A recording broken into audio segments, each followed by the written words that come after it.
world was burning, flames consuming everything in their path. I could see the evil that had brought ruin upon the land I once knew and loved. His eyes were full of anger and hatred, but there was still something in his look that gave me hope.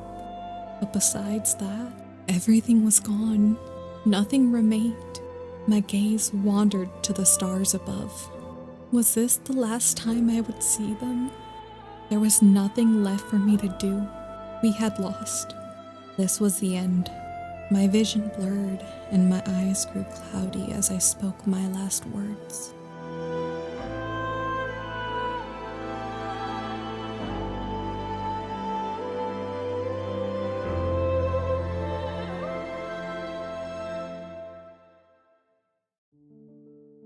Haha, you won't catch me. Don't run so fast. It was a chilly winter day and all the other lions my age were outside playing, but not me. I preferred to be alone. Or did I? I wasn't sure anymore.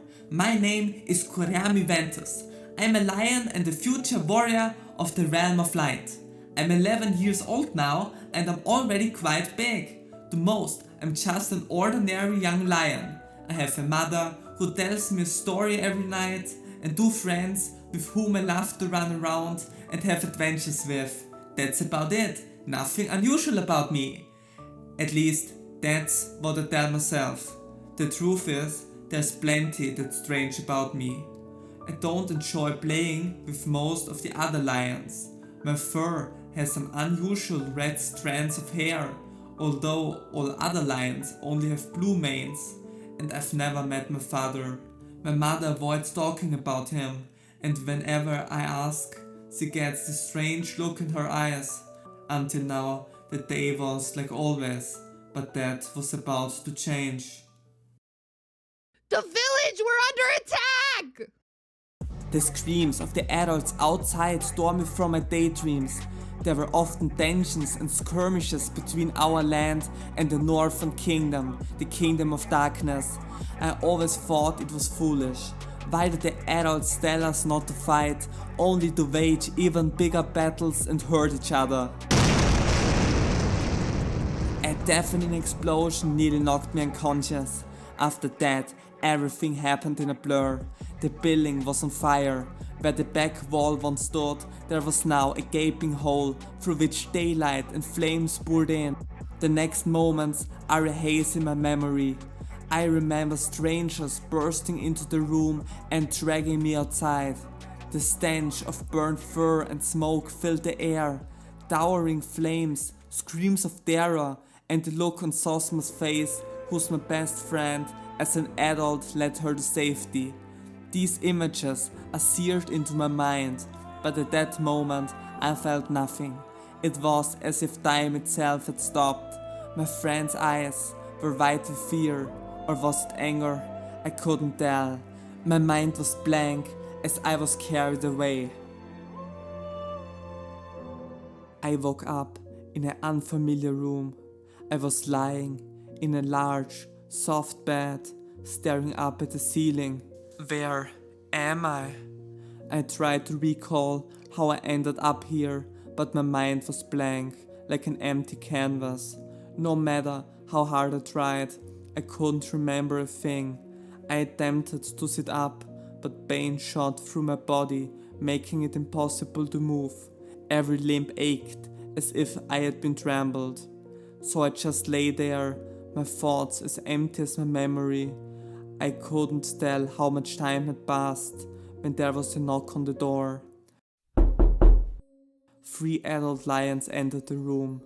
Their faces were unfamiliar, yet there was something about the red manes that stirred a distant memory within me. One of them, the tallest with a commanding presence, stepped forward, his eyes piercing and intense, locked onto mine. Good morning, Ventus, he said, his voice deep and resonant. It's good to finally meet you. I am Regulus, King of the Kingdom of Darkness, and your father.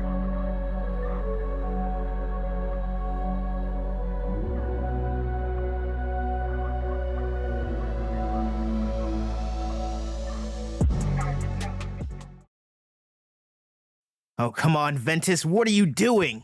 I expect more dedication from my own son. Pain radiated through my body as Regulus hurled me back to the ground. The impact left me gasping for breath, but I forced myself not to cry out. My name is Kurayami Ventus. I am a lion and a warrior of the Kingdom of Darkness. Ever since my father saved me from the enemy, my life has been consumed by relentless training. Regulus demands nothing less than perfection.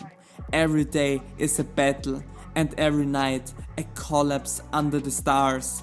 My body bruised and broken, until my foster mother finds me and tends to my wounds. I fought my way up to become the second strongest warrior in the kingdom, second only to my father.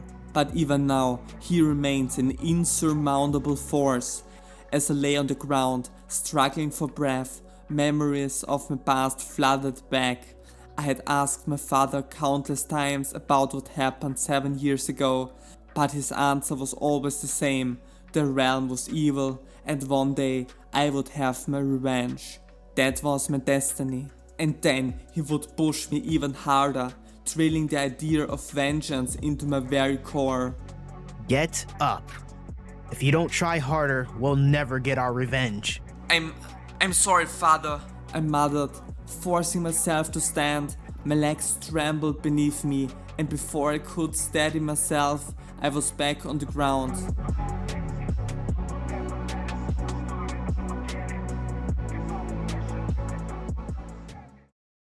I stood at the head of a long line of soldiers. Besides me was the one person I had grown to despise over the years, Regulus, my father. It had been a long time since I last called him that. To me, he was nothing more than the evil incarnated. My only hope now was to ascend the throne myself in the coming days and rule over my own kingdom. Regulus had promised me that after we exacted our revenge on the Realm of Light, I could become the new king of the United Empire. Then, at last, I could bring justice to this world. That thought consumed me. I wanted nothing to do with the kingdom's brutality and dark beliefs of the realm. They had told me that our kingdom's harshness was a necessity, a way to liberate the people of the realm, people who they said were enslaved by the rulers, forced into sacrificial rituals and other unspeakable acts. Somehow Regulus and the others had convinced me to believe these stories. My son, are you ready to bring freedom to the world? I hesitated, the words catching in my throat. I didn't want to kill anyone. I didn't want to see anyone suffer. Thoughts of destruction and despair triggered old, distant memories that stirred unease within me. Had I experienced something like this before? I didn't think so. But where were these memories coming from? I nodded, my voice barely a whisper, if that's the only way. And with that, we set off towards the border. I carried my spear on my back. It had been taken on the day I was liberated and kept ever since, reserved for the day of vengeance. Strangely, whenever I held the spear, I felt an eerie calm wash over me. It was as if the weapon resonated with my emotions, as if it understood me, almost as if it had been forged for me alone. When we crossed the border to the realm, an unsettling feeling crept over me. The silence was deafening. Only the whisper of the wind and the rhythmic march of the Liberation Army broke the stillness. The day was cold. The snow on the roadside stubbornly refused to melt, and dusk was approaching fast. I couldn't help but wonder why we were attacking under such conditions. Later, I would learn that the realm was celebrating its independence from the kingdom that day, a cruel irony given our intended course of action. The plan was brutal, to raise the first village we encountered, the very village that had held me captive until I was 11 years old. But as the village came into view on the horizon, a wave of doubt crashed over me. I felt it deep in my bones. I had made a terrible mistake.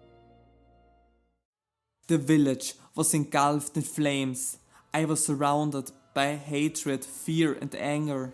The screams of warriors, the desperate pleas of lions begging for their lives echoed in my ears.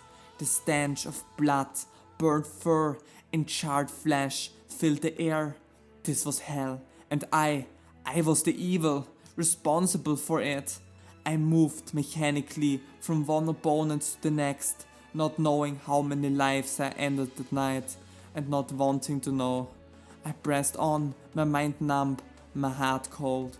Above the battlefield, the night sky stretched out, a blanket of stars. For a fleeting moment, I longed to stop and gaze at them, to find solace in the distant light, but there was no time for that.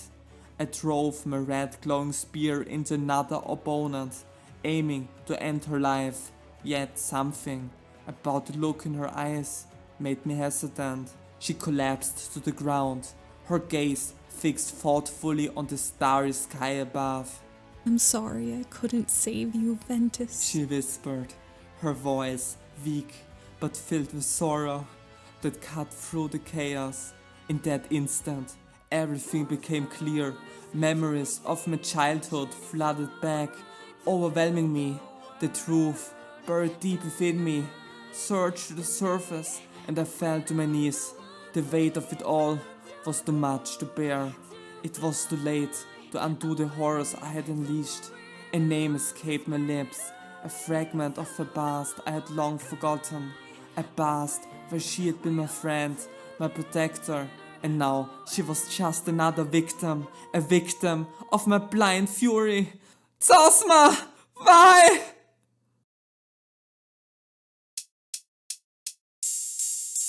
Dust on this tired old street, mark corners where we used to play. Dust trace out tired old feet, in circles as we pace our time away. I just want to die anywhere else. If only I could die anywhere else. So come with me, let's die anywhere else. Anywhere, just not here. Stuck on this dead end street, where all the new kids come to play. Stuck where past and future meet, watching all our autumns drift away. I just want to die anywhere else. If only I could die anywhere else. So come with me, let's die anywhere else. Anywhere, just not here. And if they ever hear my name, will they know I walked alone around those dusty streets, my tired old home? And will they ever stop to think what was here before? No.